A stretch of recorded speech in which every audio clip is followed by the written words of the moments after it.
తలంపులు అన్నటువంటి అంశాన్ని మరి ఈరోజు వాక్యం నుంచి నేర్చుకున్నామండి. దయచేసి కీర్తన గ్రంథం 139వ కీర్తన 15వ వచనం.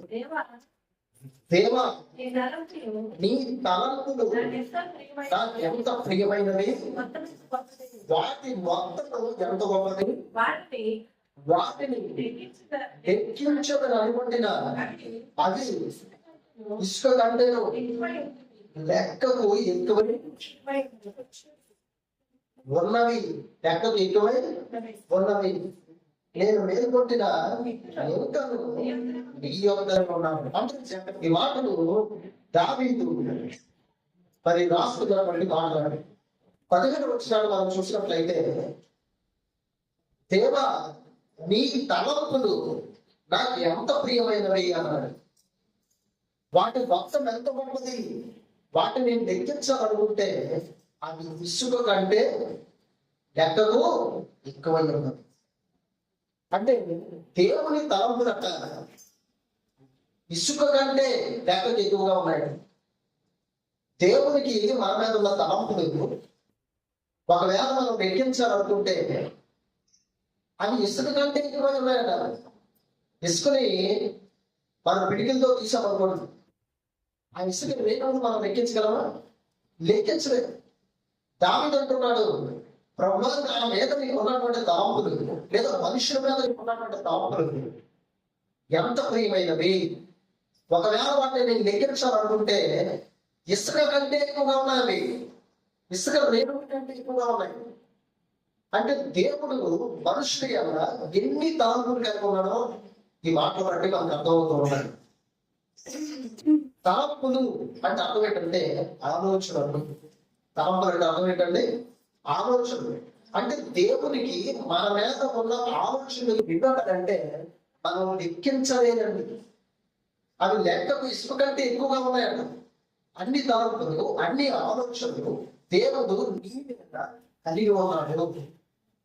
నీ తండ్రి నీ మీద ఆలోచన కలిగి ఉండకపోవచ్చు, నీ తల్లి నీ మీద ఆలోచనలు కలిగి ఉండకపోవచ్చు, నీ యొక్క సహోదరుడు, నీ యొక్క అన్నదమ్ములు కానీ అక్క చెల్లెలు కానీ నీ బంధువులు కానీ నీ మీద అన్ని తలంపులు, అన్ని ఆలోచనలు కలిగి ఉండకపోవచ్చు. నీ భర్త కానీ నీ భార్య కానీ నీ మీద అన్ని ఆలోచనలు కలిగి ఉండకపోవచ్చు. కానీ నీ దేవుడు నీ మీద ఎన్ని తలంపులు, ఎన్ని ఆలోచనలు అవి లెక్కించాలని ఒకవేళ అనుకుంటే నువ్వు లెక్కించలేవు. అవి లెక్కకు ఇసుక రేణుల వల్ల ఉన్నాయి అని చెప్పాడు. లెక్కకు ఇసుక కంటే లెక్కకెందుకు మించిపోయింది. దేవుడు అబ్రహాముకి పిల్లలు లేని సమయంలో అబ్రహాముకి దేవుడు పిలిచాడు. అప్పుడు అబ్రహాము దేవుడు బయటకు తీసుకొచ్చి అబ్రహాము ఆకాశంపించాడు, నక్షత్రాన్ని చేప దగ్గర లెక్కించు. అబ్రహాము లెక్కించలేదు. దేవుడు అన్నాడు, నీ సంతానాన్ని ఆకాశ నక్షత్రాలు సముద్రము ఇసుక రేణువుల వల్ల నేను విస్తరింప చేస్తాను. అంటే దేవుని తలంపులు ఎంత గొప్పగా ఉన్నాయంటే మన ఊహం కూడా అందాం, మన ఆలోచనలు కూడా అందాం. అన్ని గొప్ప తలంపులు, అన్ని గొప్ప ఆలోచనలు నీ దేవుడు నీ మీద కలిగి ఉన్నాడు. కానీ మనిషిగా నువ్వెప్పుడు కూడా దేవుని కోసం ఆలోచించడు. దేవుడే నీకోసం ఆలోచిస్తున్నాడు. ఆయన మిమ్మల్ని గురించి చింతించుతున్నాడు అనే మాటలు కూడా ఉన్నాయి. అంటే దేవుడు నీ కోసం ఆలోచిస్తాడు, దేవుడు నీ కోసం చింతిస్తాడు. దేవుని యొక్క తలంపులు లెక్కకు ఇసుక రేణువుల వల్ల ఉన్నాయి. తల్లిదండ్రులుగా మీరు మరి మీ పిల్లల గురించి వారి గర్భంలో ఉన్నప్పటి నుంచి ఎన్నో ఆలోచనలు తండ్రి ఆలోచిస్తూ ఉంటారు. తండ్రి ఆలోచిస్తూ ఉంటాడు. పుట్టబోయే బిడ్డ కోసం ఎన్నో జాగ్రత్తలు, ఎన్నో ఆలోచనలు, ఎన్నో తలంపులు కలిగి ఉంటారండి. ఆ బిడ్డ జన్మించి మరి తల్లి ఒడిలోకి వచ్చిన తర్వాత ఇంకా ఆలోచనలు పెరుగుతుంటాయి, ఇంకా తలంపులు పెరుగుతుంటాయి.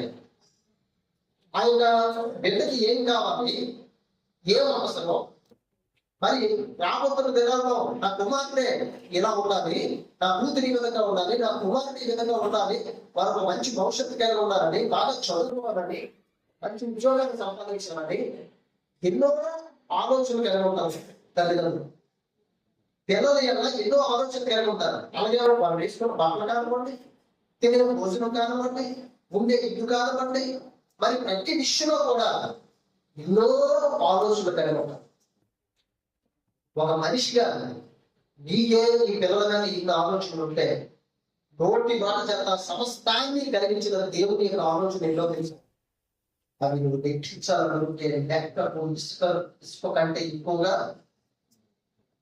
నీ దేవుడు నీ మీద ఉన్నటువంటి ఆలోచనలు, నీ మీద ఆయన ఉన్నటువంటి ఆలోచనలు నువ్వు లెక్కించలేవు.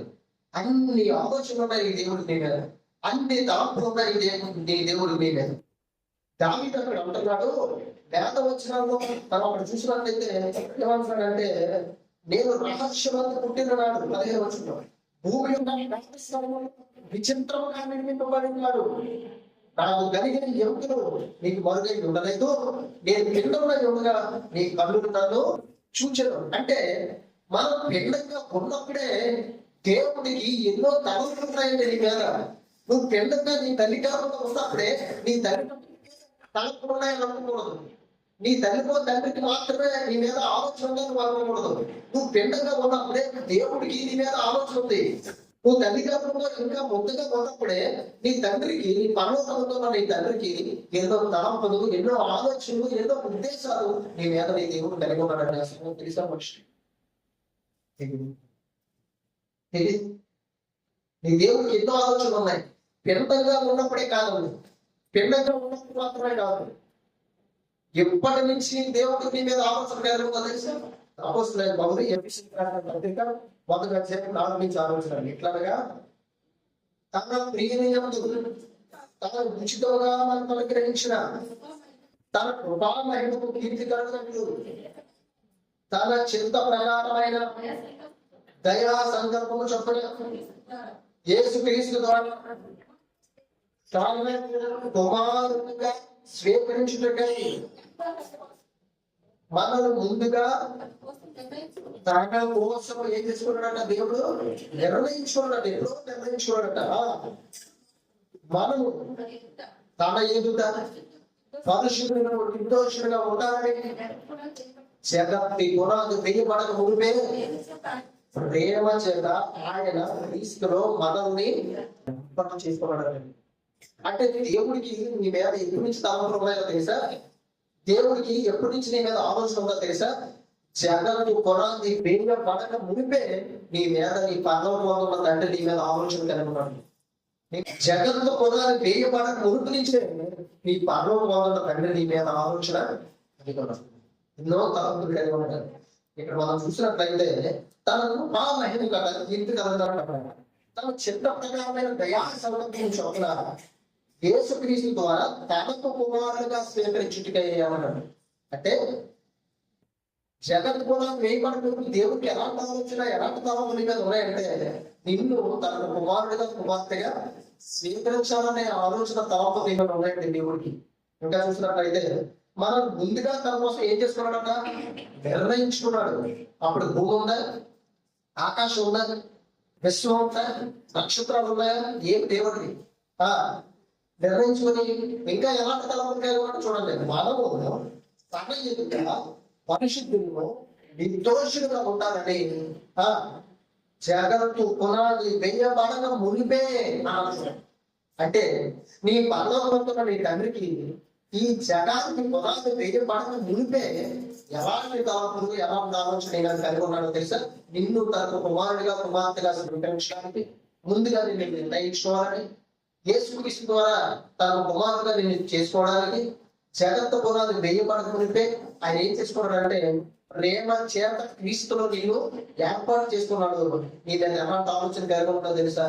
నువ్వు ఆయన ఎదుట పరిశుద్ధుడిగా, పరిశుద్ధురాలుగా, నిర్దోషుగా ఉండాలన్నటువంటి దేవుని తలంపుల్లో మనం జగత్ పునాది వేయబడకపోతే ఆయన తలంపుల్లో ఒక తలంపును మనం చూడగలుగుతాం. జగత్ పునాది వేయబడకపోతే అప్పుడు సూర్యుడు లేడు, చంద్రుడు లేదు, ఆకాశం లేదు, నక్షత్రాలు లేవు, అసలు ఈ భూమే లేదు. అసలు ఈ భూమే లేదు. సమస్తము శూన్యంగా ఉన్నప్పుడే, సమస్తము అంతా కూడా మరి సమస్తం శూన్యంగా ఉన్నప్పుడే దేవుడు నీ మీద తలంపులు కలిగినాడు. దేవుడు నీ మీద ఆలోచన కలిగి ఉన్నాడు. దేవుడు నీ గురించి ఆలోచిస్తున్నాడు. నువ్వు అనుకుంటున్నావు నా కోసం ఎవరో ఆలోచించలేదేమో, ఎవరు నా గురించి చింతించేవారు లేరేమో, మరి నేను కష్టంలో ఉన్నప్పుడు, బాధలో ఉన్నప్పుడు, దుఃఖంలో ఉన్నప్పుడు, వేదనలో ఉన్నప్పుడు, అనారోగ్యంలో ఉన్నప్పుడు, శ్రమలో ఉన్నప్పుడు, అయ్యో నా కోసం చింతించేవారు ఎవరు లేరేమో, నా గురించి ఆలోచించేవారు ఎవరు లేరేమో అని అనుకుంటున్నావేమో. కానీ నీ దేవుడు జగత్తు పునాది వేయబడడం గురించి నీ కోసం ఆలోచిస్తున్నాడు సంగతి నువ్వు తెలుసుకోవాలని. నీ దేవుడు అసలు భూమి ఆకాశం కలిగించకముందే నీ గురించి ఆయన తలంపులు కలిగి ఉన్నాడన్న సంగతి నువ్వు ఆలోచన నీ వాక్యం ద్వారా ఈరోజు నువ్వు తెలుసుకోవాలి. దావీదు దగ్గరికి వచ్చేసరికి ఏమంటున్నాడు తెలుసా? చూడండి 139 వచ్చినప్పుడు ఏమన్నాడంటే 15 వచ్చిన దేవుడు రహస్యమైన పుట్టినాడు, భూమి యొక్క అనాథ స్థానంలో విచిత్రముగా నిలబెట్టబడినాడు, నాకు కలిగిన ఎముకలు నీకు మరుగై ఉండలేదు, నేను పిండమై ఉండగా నీ పనులు నన్ను చూచాడు. అంటే నువ్వు పుట్టక ముందే దేవుడి మీద ఆలోచన కలిగి ఉంటే, నీ తల్లి గర్భంలో ఇంకా పిండంగా ఉన్నప్పుడే, నీ తల్లి గర్భంలో ఇంకా నీవు పిండంగా ఉన్నప్పుడే, అంటే పిండానికి బేబీ తయారవడానికి చాలా డిఫరెన్స్ ఉంటుందండి. కొన్ని నెల వ్యవధి పడతాయి. మొదటి 1, 2, 3 నెలల్లో నువ్వు పిండాలి. ఆ తర్వాత నీకు అవయవాలు ఏర్పడిన తర్వాత నువ్వు బేబీగా ఫామ్ అవుతావు. అంటే నువ్వు ఇంకా నీకు నీ శరీర భాగాలు రాక ముందే, నువ్వు ఒక మనసుకు ముందుగా ఉన్నప్పుడే, నువ్వు పిండంగా ఉన్నప్పుడే దేవుడు నిన్ను చూస్తున్నాడు. నీ తల్లి గర్భంలో ఆయన నిన్ను చూస్తున్నాడు. నువ్వు పిండంగా ఉన్నప్పుడే నిన్ను చూస్తున్నాడు నీ దేవుడు. ఎందుకో తెలుసా? నీ మీద ఆయన 3 తలంపులు ఉన్నాయి, నీ మీద ఆయన 3 ఉద్దేశాలు ఉన్నాయి, నీ మీద ఆయన 3 ప్రణాళికలు ఉన్నాయి, నీ మీద 3 ఆయనకి ఆలోచనలు ఉన్నాయి. అందుకే దేవుడు నువ్వు పిండంగా ఉన్నప్పుడే, ఇంకా నీ శరీరానికి, నీ శరీరంలో అవయవాలు ఏర్పడుతుంటే, నీ కాలు, చేతులు, ముక్కు, నోరు, శరీర భాగాలు ఏర్పడుతుంటే నీ దేవుడు నీ తల్లి గర్భంలో నిన్ను చూస్తున్నాడు. నిన్ను చూస్తున్నాడు. ఎందుకు తెలుసా? నా కుమార్తె భూమిలోకి రాబోతుంది, నా కుమారుడి అన్నా, నా కుమార్తె అన్నా, ఇదిగో నేను ఇన్ని తలంపులు కలిగి ఉన్నాను. ఆ తలంపులన్నీ నేను నెరవేర్చుకోవాలి, ఆలోచనలన్నీ నేను నెరవేర్చుకోవాలి. నా యొక్క ప్రణాళిక అంతా నా కుమారుడి అన్నా, నా కుమార్తె అన్నా నేను నెరవేర్చుకోవాలని దేవుడు ఇన్ని తలంపులు కలిగి ఉన్నాడు. దావీదు అంటున్నాడు, ప్రభువా నీ తలంపులు నాకు ఎంత ప్రియమైనవి. ప్రభువా నీ తలంపులు అసలు నాకు ఎంత ఇష్టమైనవి. నీ తలంపులు ఎంత ఇష్టమైనవి, ఎంత గొప్పవి నీ తలంపులు. మనుషులమైన మనం ఎన్నో తలంపులు కలిగి ఉంటాం. పిల్లలు కాదు, భవిష్యత్తు మీద, మన జీవితం మీద. నీ పరలోక తండ్రి ఆయన తలంపులు ఎంత ప్రియమైనవి. ప్రభా నీ తలంపులు ఎంత ప్రియమైనవి అంటున్నాడంటే దాన్ని ఎంత ప్రియమైనవి, ఎంత ఇష్టమైనవి నీ తలంపులు, ఎంత గొప్ప కింద అంటున్నాడు. వాటి మొత్తము ఎంత గొప్పది. వాటి మొత్తాన్ని నేను చూస్తే అసలు దేవాలయం నా దగ్గర ఇన్ని తలంపులు కలిగి ఉన్నావా, ఇన్ని ఉద్దేశాలు కలిగి ఉన్నావా, ఇన్ని ఆలోచనలు కలిగి ఉన్నావా అని ఎంత గొప్పది అంటున్నాడు. వాటిని లెక్కించదని అనుకుంటున్నా అవి ఇసుకు కంటే నువ్వు లెక్కకు. ఒకవేళ దేవుడు నీ తల్లి యొక్క తలంపును నువ్వు లెక్కించొచ్చావు, నీ తండ్రి యొక్క తలంపును నువ్వు లెక్కించొచ్చేమో, లేకపోతే నీకు కావలసిన వాళ్ళ తలంపును నువ్వు లెక్కించొచ్చేమో, కానీ నీ దేవుడి తలంపును లెక్కించలేదు. నువ్వు లెక్కించలేదు నువ్వు దేవుడి తలంపు. ఎందుకో తెలుసా?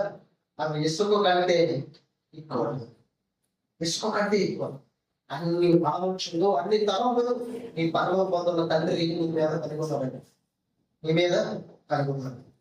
దేవుడు తన స్వరూపం, తన పోలిక చోటు మొదటి మనిషి ఆదామును నేల నుంచి మట్టిని తీసి తన స్వరూపంలో తన పోలిక చోటును చేసి ఆదామునికి జీవవాయు రోజుగా నాడు శివాత్మయ్యాడు. ఆ తర్వాత ఆదాము ప్రకటనలో నుంచి ఒక ఎముక తీసి స్త్రీగా దేవుడు నిర్మించాడు. ఏదైనా తోటలో దేవుడు ఆదాముని ఎట్లా ఉంచాడు, అదే ఏదైనా తోటలో దేవుడు హవ్వను కూడా తయారు చేసి,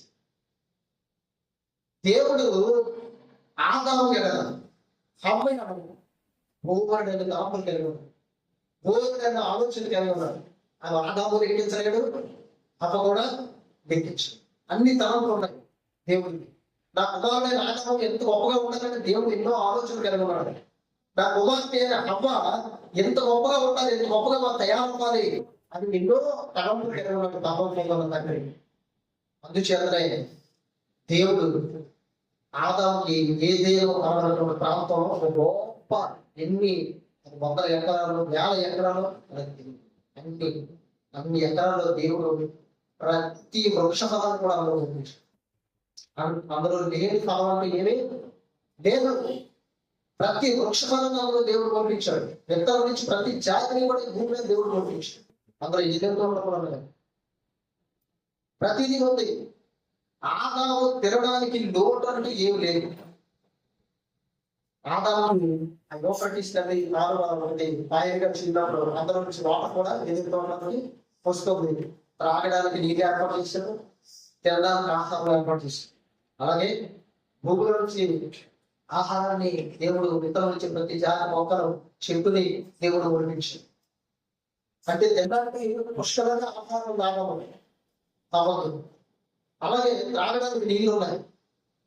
ఆదాము భూమి మీద రాకముందే దేవుడికి ఎన్ని తలపులు ఉన్నాయో తెలుసా? దేవుడు అన్నింటినీ కలిగించి ఆఖరి దినాన్ని ఆదామును కలిగించి, 6వ దినాన్ని దేవుడు ఆదాముని కలిగించి, తొందరని కలిగించి, దేవుడు ఏమనుకున్నాడంటే ఆదాము ఈ భూమి మీద రాకముందే, ఆదాము ఇంకా దేవుడిలో ఉన్నప్పుడే దేవుడు ఆదాము మీద ఎన్నో తలపులు కలిగి ఉన్నాడండి. అవ్వ ఇంకా దేవుడిలో ఉన్నప్పుడే, అవ్వ ఇంకా ఆదాములో ఉన్నప్పుడే దేవుడు అవ్వ అంటే ఎన్నో తలంపులు కలిగి ఉన్నాడు, ఎన్నో ఆలోచనలు కలిగి ఉన్నాడు. అది ఆదాముకు తెలియదు, అవ్వకు తెలియదు. ఒకవేళ మనం నెగ్గించాలనుకున్నా అవి ఇసుకు కంటే లేకపోతే ఎక్కువైన ఆలోచన దేవుడు ఆదాము అంట అవ్వ అంట కలిగి ఉన్నాడు. నా కుమారుడైనటువంటి ఆదాము భూమి మీదకి రాకముందే ఆదాము త్రాగడానికి నీళ్ళు ఉండాలి, ఆదాము పీల్చడానికి గాలి ఉండాలి, ఆదాము తినడానికి ఆహారం ఉండాలి, ఆదాము విశ్రాంతి తీసుకోవడానికి చెట్టు నీడ ఉండాలి అని ఆదాముకి అవ్వకి ఈ భూమి మీద జీవించడానికి ప్రతి వసతిని దేవుడు ఏర్పడింది. అందుకే ముందు ప్రకృతిని కలిగించాడు, తర్వాత మనిషిని కలిగించాడు. అందుకే ముందు అన్ని వృక్షాలు, జంతువులు, పక్షులు, నేల ప్రాణి, ప్రతి పురుగుని, సముద్ర జీవుల్ని, జీవరాశుల్ని అన్నింటినీ కలిగించిన తరువాత ఆఖరినే దేవుడు మనిషిని తయారు చేశాడు. ఎందుకంటే ఉంటే తర్వాత ఆదాము బ్రతకడానికి అవకాశం ఉంటుంది. కాబట్టి ఆదాము హవ్వలు భూమి మీద రాకముందే దేవుని తలంపుడు చూడండి, దేవుని మనసు చూడండి. మొదటగా బండి దేవుడు ఇచ్చాడు. ఆదాము భూమి మీద పోతాడు కాబట్టి కనుక ఆదాము దాపేస్తే రావడానికి నీరు ఏర్పాటు చేశాడు దేవుడు. ఆదాము పేర్చడానికి గాలి ఏర్పాటు చేశాడు దేవుడు. మరి ఆదాము తినడానికి ఆ ఫలవృక్షాలన్నీ కూడా ఏర్పాటు చేశాడు. విత్తనం నుంచి ప్రతి చెట్టుని దేవుడు పంపించాడు, నీ ఏర్పాటు చేశాడు. ఆదాము ప్రకటన నుంచి ఎముకలు తీసి ఒక ఎముక తీసి స్త్రీగా దేవుడు నిర్మించాడు. ఏదైనా తోటలో దేవుడు వర్ణించాడు, ఏదైనా తోటలో దేవుడు వారిని ఉంచాడు. అన్ని దేవులో చెప్పాడు దేవుడు, అన్ని దేవులో చెప్పాడు. ఇక్కడ దేవుని ఉద్దేశంలో ఏంటో తెలుసండి, అన్ని దేవులో చెప్పాడు. కానీ ఒకే మాట చెట్టు ఫలాన్ని మాత్రం మీరు తినకూడదు. ఇప్పుడు ఆదాము అవ్వ ఏదేదో తోటలో కష్టపడకుండానే వాళ్ళకి అన్ని దొరుకుతున్నాయి. అసలు వాళ్ళు కష్టపడాల్సిన అవసరమే, ఎందుకంటే వాళ్ళకి కావాల్సిన ప్రతి చెట్టు అందులోనే ఉంది, ప్రతి వృక్షాలు అందులోనే ఉంది, కావాల్సిన ప్రతి ఆహారం అందులోనే దొరుకుతాము. అసలు కష్టమే లేదండి ఆదాముకి. తెలుసా, హవ్వకి ఆదాము అసలు కష్టపడాల్సిన అవసరం లేదు. దేవుడు ఆలోచన చూడండి, దేవుడు తలపులు చూడండి. నా కుమార్తె భూమి మీద వచ్చినప్పుడు బాగా కష్టపడకూడదు అని దేవుడు ఆలోచన తలపులు కలిగి ఉన్నాడండి. అందుకని దేవుడు ఆ ఏదైనా తోటలో దేవుడు ఉంచాడు. మాకు ఎక్కడో తెలిసి భూమి మీద మామూలు వదిలిగా దేవుడు వాళ్ళని పర్టికులర్గా మాకు ఏదైనా తోటలో దేవుడు వాళ్ళు ఉంచాడు. అక్కడ నీరు ఉంది, కావలసిన ఏ ఆహారం అంటే ఏ పండుగ ఉన్నాయి, అన్నీ ఉన్నాయి. అక్కడ ఇది లేదు, దాహం లేదు, కొద్దు లేదు, అన్నీ ఉన్నాయి. కాబట్టి ఆదాము ఎలా అవి ఎలా దేవుడు ఉన్నటువంటి తలపులు తెలుసా, నా కుమారుడు కష్టపడకూడదు, నా కుమార్తె కష్టపడకూడదు, వాళ్ళు సుఖంగా ఉండాలి, సంతోషంగా ఉండాలి, వాళ్ళు హ్యాపీగా ఉండాలి అని దేవుడు తలపులు కలిగాడు. ఈరోజు మనిషిగా నీవే, నేను కష్టపడినా పర్వాలేదు, కానీ నేను రెక్కలు ముక్కలు చేసుకున్నా పర్లేదు, కానీ నేను ఎంతమంది అనుకున్నా కష్టపడ పర్లేదు, కానీ నా పిల్లలు మాత్రం బాగా చదువుకోవాలి, నా పిల్లలు మాత్రం మంచి ఉద్యోగాలు సంపాదించుకోవాలి, నా పిల్లలు మాత్రం నాలుగా కష్టపడకూడదు, వారు సుఖంగా ఉండాలి, సంతోషంగా ఉండాలని తల్లిదండ్రులు పిల్లల కోసం ఎండగా మారనక, పగలనగా రాత్రనక, వర్షమనగా ఎండనగా కష్టపడుతూ రెక్కలు ముక్కలు తీసుకొని ఇంట్లో ఎందుకు కష్టపడతారో తెలుసా?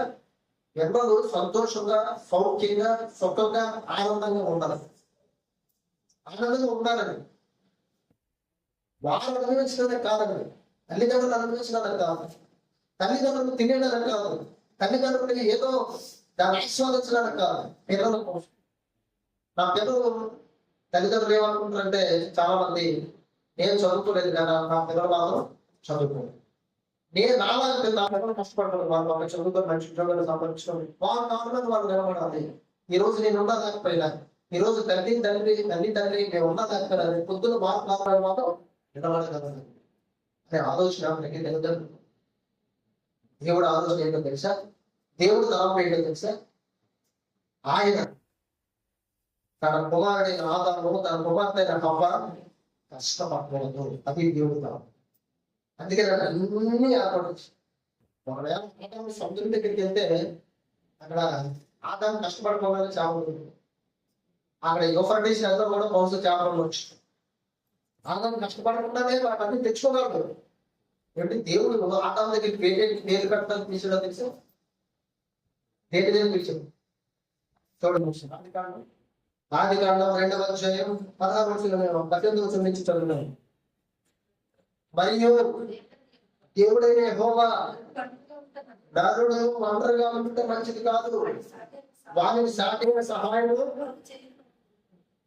చేతులనుకునే మార్గంలో దేవుడైన యెహోవా చదువుతారు. దేవుడైన యెహోవా ప్రతి భూషణంలో ప్రతి ఆకాశ పక్షిని దేహాలను నియమించి ఆదాము వాటికి ఏ పేరు పెట్టిలో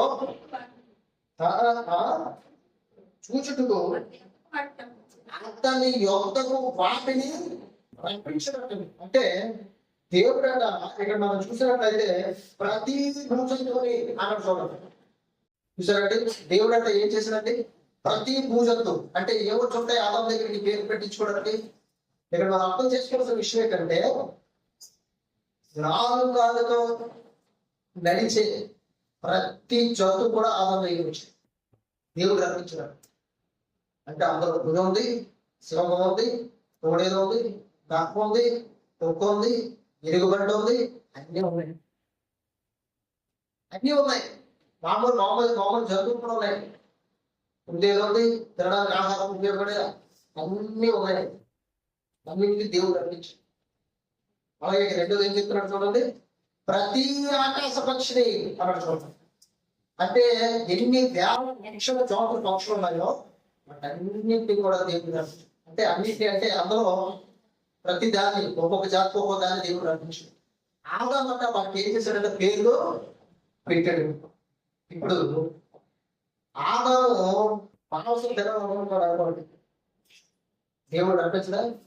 రప్పిస్తాడు. భూజంతు మాంసమైన పక్షి మాంసమైన ఏం తినాలనుకున్నా దేవుడు రప్పిస్తాడు. పేరు పెట్టడానికి రప్పించాడు. ఆటలో ఉన్నప్పుడు ఆహారం కావాలనుకున్నప్పుడు దేవుడు రప్పించడా? పేరు పెట్టడానికే దేవుడు రప్పించడానికి. అలాంటివి ఆహారం తినడానికి దేవుడు రప్పించడా? రప్పిస్తాడు. అన్నింటినీ దేవుడు రప్పిస్తాడు. అన్నింటినీ ఆహారం మొక్క వస్తుందండి దేవుడు. కాబట్టి ఆదాము అక్కడ తిన్నాను ప్రతిదీ ఉన్నాయి, దూరం లేదు. దేవుడికున్న తలంపులు, దేవుడికున్న ఆలోచన ఏంటంటే నా కుమార్తెన ఆదాము, నా కుమార్తెన హవ్వ కష్టపడకుండా సంతోషంగా భూమి మీద ఉండాలన్నది దేవుడు ఆలోచన. ఈరోజు తల్లిగారు ఎలా పిల్లల కోసం ఆలోచిస్తున్నామో ఎందుకంటే కొన్ని గోపలు పెట్టిన గొప్పగా దేవుడు తన కుమారుడైన ఆదాము కోసం, హవ్వ కోసం, మనుషులందరి కోసం ఆలోచించాడు.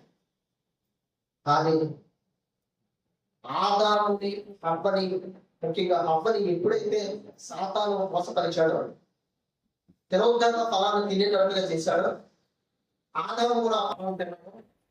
ఎప్పుడైతే తీర్పు జరిగిందో అప్పుడు ఏదేదో తోటలో ఉన్నాడా, ఏదేదో తోట బయటికి వెళ్ళాడు ఆదాము. బయటికి ఇప్పుడు ఆదాము హవ్వకి ఏదేని తోటలో ఉన్నంత సౌఖ్యం, ఏదేని తోటలో లభించినంత ఆహారం, ఏదేని తోటలో ఉన్నటువంటి శుభం ఉన్నాయి. దేవుడు ఇప్పుడు ఆదాము పరిస్థితి ఏంటో తెలిసింది. దేవుడు ఆదాము అంటే నేలలో క్షమించాడు. గచ్చపదలు మొదలు మొదలడం మొదలు పెట్టాడు. ఇప్పుడు ఆదాము ఏం చేస్తుందో తెలుసండి. 2-3 అధ్యాయంలో 15 వచనం, నీవు నీ భార్య మాట విని తినొద్దని నేను నీకు ఆజ్ఞాపించిన వృక్షఫలము తింటిది కనుక నీ నిమిత్తము నేల శిఖరంపబడి ఉన్నది. ప్రయాసముతోనే నీవు బ్రతుకు జనమున నీవు దాని పంట ఇందుకు ఎంతకు తెల తిన్నాడు. ప్రయాసంతో తిన్నాడా? ప్రయాసం లేకుండా తిన్నాడా? ప్రయాసం లేదు, కష్టం లేదు, బాధ లేదు, రెక్కలు ముక్కలు చేయాల్సిన అవసరం లేదు.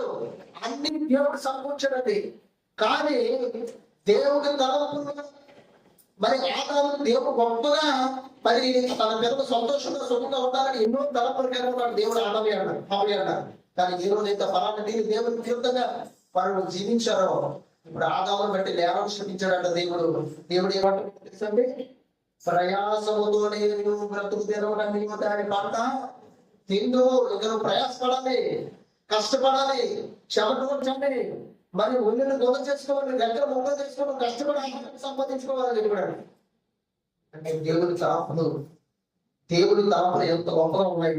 కానీ ఆదాము దేవుని తలంపుల్లో నుంచి బయటికి వెళ్ళిపోయాడు.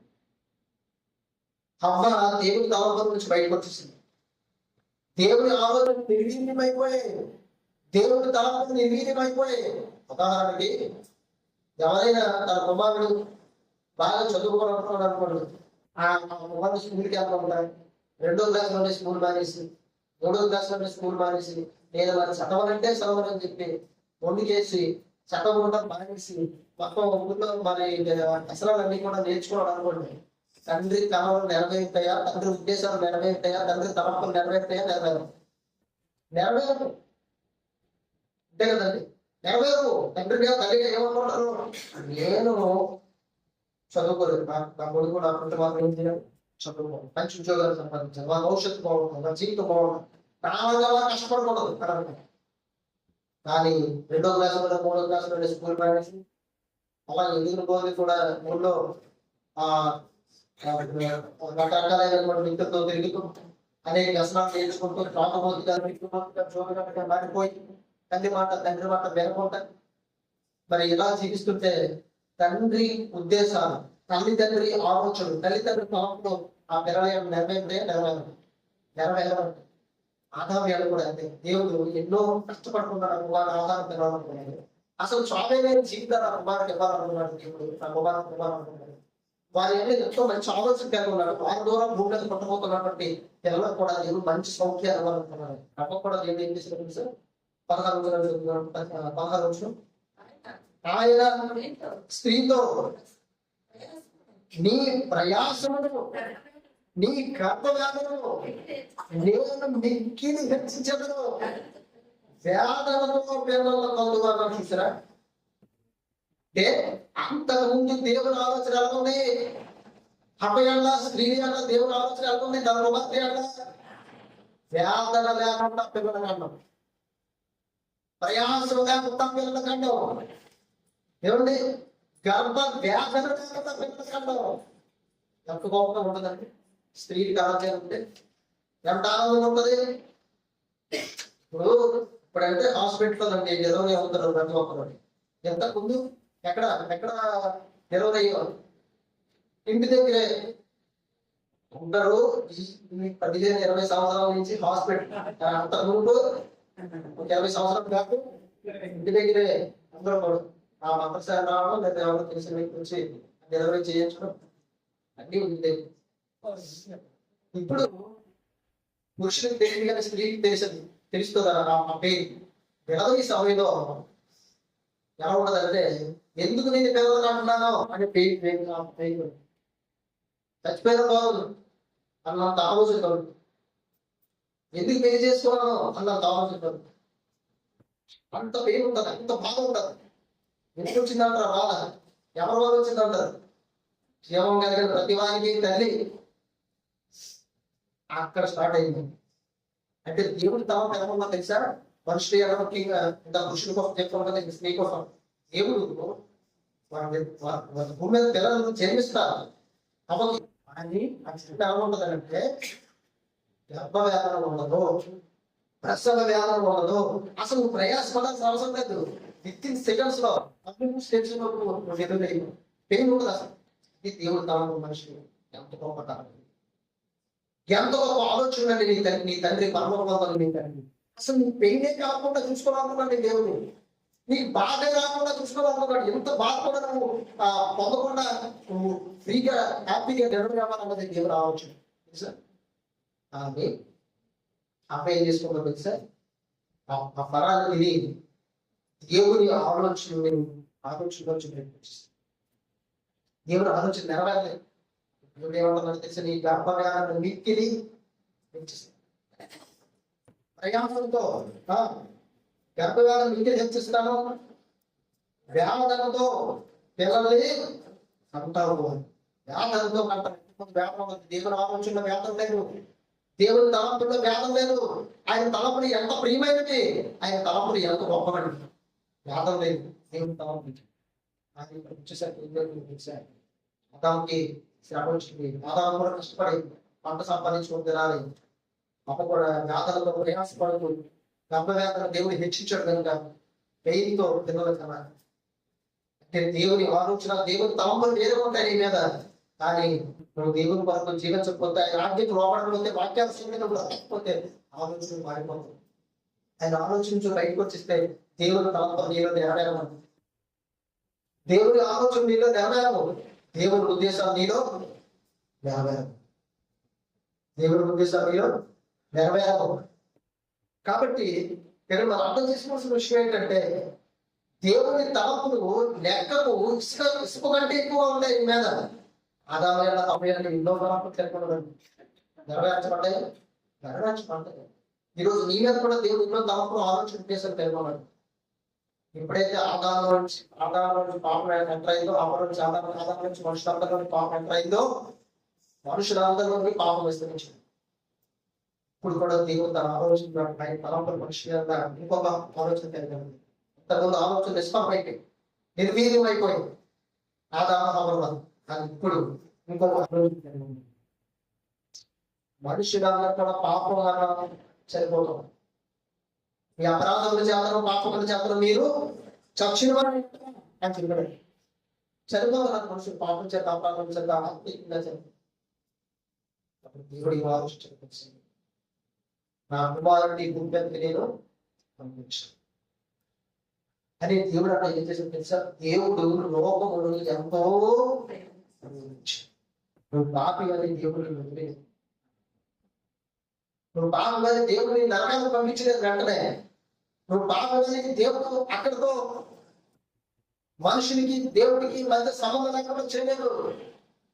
దేవుడు లోకాన్ని ఎంతో ప్రేమించాడు.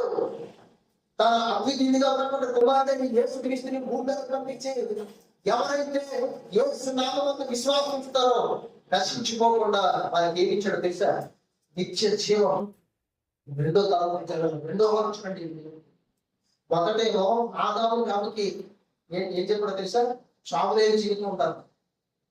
మొదట చావులేని జీవితం ఆదాంతో ఏం చెప్తాడు చూడండి. 18 ఆదికాండం 3వ అధ్యాయం 19 వచనం చూడండి. ఆదికాండం 3వ అధ్యాయం 19 వచనం చూడండి. ఏం చెప్పాడు? వారు ఫలాన్ని తినేసిన తర్వాత ఏం చెప్పాడు చూడండి. నీవు నేలకు తిరిగి చేవారు, నీ ముఖము చెమట కాచి, అంటే చెమట కాచి ఆహారం సంపాదించుకొని తింటాను. నువ్వు నేల నుండి తీపడుతుంది, నువ్వు మన్నే కనుక తిరిగి, నువ్వు నేల నుండి తీపడ్డావు, తిరిగి మన్నకి పోతావు. కానీ అంత కొడుకు దేవుడు 2వ అధ్యాయంలో 1వ అధ్యాయంలో చెప్పాడని దేవుడు ఆదాము ఎందుకు చెప్పలేదంటే చావు లేని జీవితాన్ని గురించి. ఆదాముకి హవ్వకి చావు లేని జీవితాన్ని ఇచ్చాడు.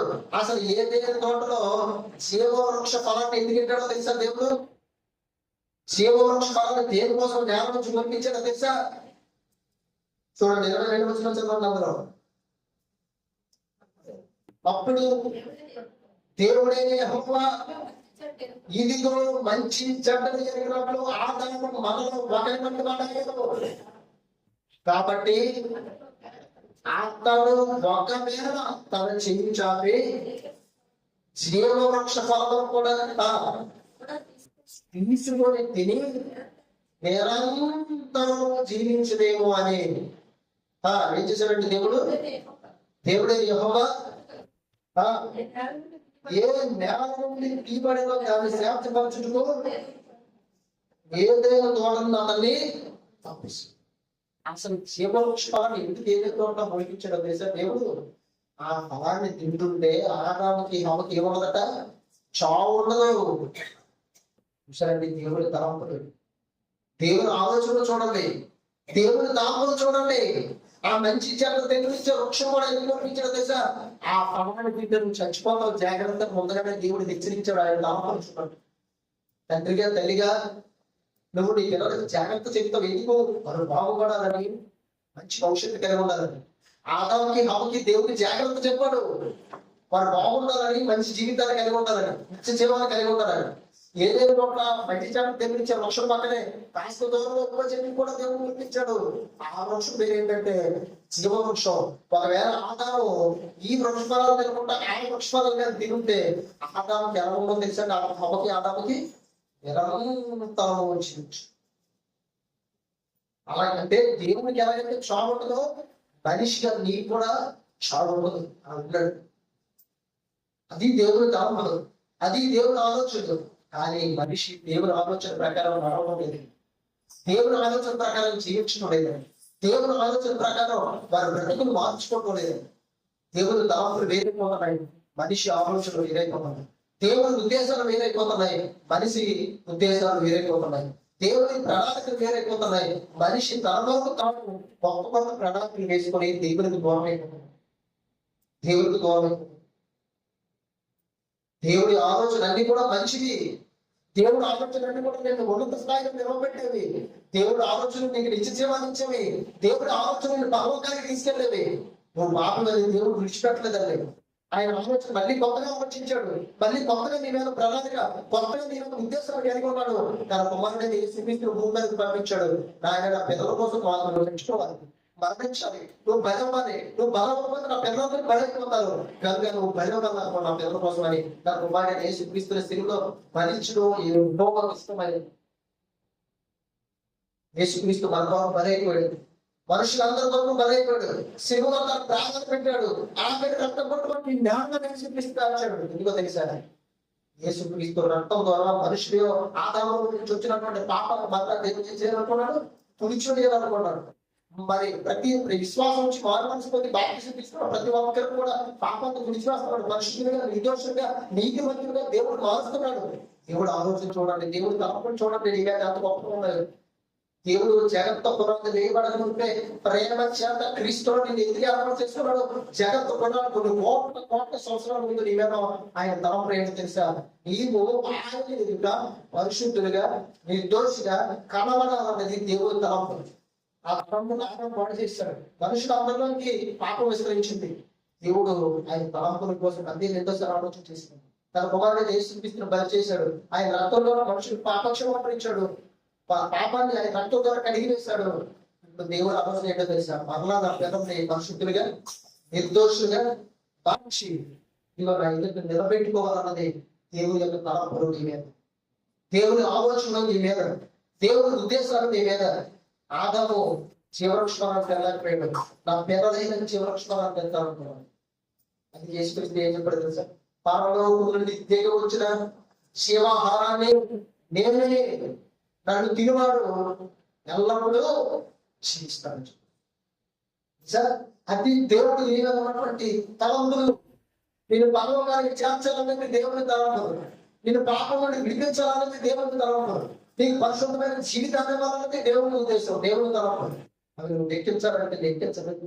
ఎన్ని తలంపులు కలిగి ఉన్నాడు దేవుడు నీ మీద, ఎన్ని ఉద్దేశాలు కలిగి ఉన్నాడు దేవుడి మీద, ఎన్ని ప్రణాళికలు కలిగి ఉన్నాడండి దేవుడి మీద, ఎన్ని ఆలోచనలు కలిగి ఉన్నాడండి దేవుడి మీద. ఎందుకో తెలుసా? నేను ఎంతో ప్రేమించింది, నేను ఎంతో అన్ని ఆలోచనలు, అన్ని తలంపులు, అన్ని ఉద్దేశాలు దేవుడు కలిగి ఉన్నాడు. అందుకే దావీదు ఏమంటున్నాడంటే, నేను పిండమై ఉండగా నీ కన్నులను చూచు. నాకు నా కలిగిన ఎముకలో ఒకటైన నీకు మరుగైంది. రెండవది, దేవాది తలంపులు ఎంత ప్రియమైనవి, వాటి మనసులు ఎంత గొప్పది, నేను వాటిని లెక్కించదని అనుకుంటున్నా అని విసుగు కంటే లెక్కలు ఎక్కువై ఉన్నది. నీ దేవుడు నీ మీద అన్న ఆలోచన కలిగి ఉన్నాడు. నీ తండ్రి కంటే, నీ తల్లి కంటే, నీ అన్నదమ్ముడి కంటే, అక్కక్షుడి కంటే, నీ కుటుంబీకుల కంటే, స్నేహితుల కంటే, బంధువుల కంటే నీ దేవుడు నీ మీద ఎన్ని తరపులు ఎన్ని ఆలోచన కలిగి ఉన్నాడు తెలిసే నువ్వు బాగుపడటం కోసం, నువ్వు పరలోకం చేరడం కోసం, నువ్వు నిత్య జీవాన్ని పొందుకోవడం కోసం ఎన్ని తరపులు కలిగి ఉన్నాడండి. ఆయన తలంపుతో తన కుమారుడే నీ కోసం పనిచేశాడు. ఆయన ఉద్దేశంలో ఆయన తలంపుతో తన కుమార్తె నీ కోసం సిలువలో పనిచేసి ఆయనతో నీకు పాప క్షమాపణ, మారుమనసు, రక్షణ, విమోచన చూడాలి. ఇన్ని తలంపులు కలిగి ఉన్నాడు. ఇంకా దేవుడు ఇన్ని తలంపులు కలిగి ఉన్నాడు, పరలోకంలో కలిగి ఉన్నాడు. ఇన్ని ఉద్దేశాలు కలిగి ఉన్నాడు దేవుడు, పరలోకంలో కలిగి ఉన్నాడు. మనం ప్రభు రాకడ కొరకు ఎదురు చూసి పరలోకాన్ని వెళ్ళేటప్పుడు ఆ పరలోకంలో ఇంకెన్ని తలంపులు నీ మీద కలిగి ఉన్నాడు మనుషులమైన లెక్కించలేదు. మన వాటిని లెక్కించలేదు. దేవుని తలంపుల్లో ఉండి, దేవుని ఆలోచనలో ఉండి, దేవుని చిత్త ప్రకారం నడిచిన భక్తులు బైబిల్లో 3 మంది ఉన్నారండి. వారు దేవుని యొక్క తలంపుల ప్రకారం నడిచారు. అబ్రహాము, ఒక దావీదు, మరి ఇస్సాకు, యాకోబు, మరి ఇలా చూసినట్లయితే బైబిల్లో అనేక మంది దేవుని తలంపుల ప్రకారం నడిచారు. నిత్యత్వంలోకి నిత్య జీవాన్ని సంపాదించుకోవడానికి ఈరోజు రెడీగా ఉన్నారు. ఈరోజు దేవుడు కూడా నీ మీద అనేక తలంపుల ఉద్దేశాలు కలిగి ఉన్నాడు. నేను పరలోకానికి చేర్చాను. ఆయన తలంపులు గోల్డెన్ మనం నెరవేర్చుకుంటే నీ జీవితంలో పాపక్షమాపణ, మారుమనసు, రక్షణ, నిత్య జీవాన్ని ఇచ్చాడు. తన కుమారుడు యేసుక్రీస్తు ఎన్నో తలంపులు కలిగి ఉన్నాడు పరలోకానికి. నీ ఊహం కూడా అందవు, లెక్కించడానికి కూడా లెక్కించలేదు అన్ని తలంపులు కలిగి ఉంది. కాబట్టి దేవుని ఆలోచన ప్రకారం, దేవుని తలంపుల ప్రకారం నడిచి దేవుడి కోసం జీవించి పరలోకానికి వెళ్తావా? ఆదాము మొదలగా దేవుని తలంపుల్లో నుండి బయటకు వచ్చి, దేవుడి మీద ఉన్న తలంపుల నుంచి బయటకు, దేవుడికి మీద ఉన్న కలిగి ఉన్న ఆలోచన తలంపుల నుంచి బయటకు వచ్చేసి దేవుడి కృపాలను జీవితం నుంచి జీవితాన్ని పోగొట్టుకుంటావా? ఒకసారి ఆలోచించాలి. అన్ని దేవుడు ఇచ్చిన ఆదాము, అన్ని దేవుడు ఇచ్చాడు, అన్నింటినీ ఆహారం ఇచ్చాడు. దేవుడు ఇచ్చేది దేవుడు ఆదాము కాబట్టి. కానీ ఆదాము దేవుని తలంపుల నుంచి బయటకు వచ్చేసాడు. ఈరోజు నువ్వు కూడా దేవుని తలంపుల నుంచి బయటకు వచ్చేస్తే నువ్వు కూడా ఆదాము అవ్వలాగా దేవుని ఆశీర్వాదాన్ని, నిత్య జీవాన్ని పోగొట్టుకుంటావు.